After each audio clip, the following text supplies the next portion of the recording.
আমাদের ছোটবেলায় দুর্গাপুজো ছাড়া সারা বছর জামা কাপড় কেনাকাটার চল খুব একটা ছিল না, প্রয়োজনও পড়তো না। তবে এখন আমরা প্রয়োজন অপ্রয়োজনে সারা বছরই কম বেশি কেনাকাটা করেই থাকি। আজ এসেছিলাম হাতিবাগান একটা কমফর্টার কিনতে। তবে নানা মলে ঘুরতে ঘুরতে ছেলে মেয়ে দুজনেরই কিছু শীতের জামা কাপড়ও কেনা হয়ে গেল। আর স্টাইল বাজারে গিয়েও সেরকম কিছু দেখতে পাইনি, তবে বাজার কলকাতায় যেহেতু সেল চলছিল সেখানে গিয়ে দু একটা জিনিস কেনা হয়েছে। সেলের প্রতি কিন্তু সবারই দেখবে একটা নির্ভেজাল আকর্ষণ থাকে।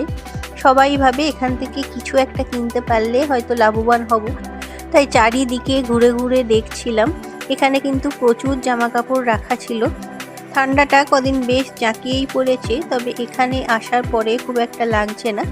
আর যেহেতু খ্রিসমাসের সময় চলছে, তো চারিদিকে খুব সুন্দর করে সাজিয়েছে। আর এটা না সিটি মার্টের বাইরেটা,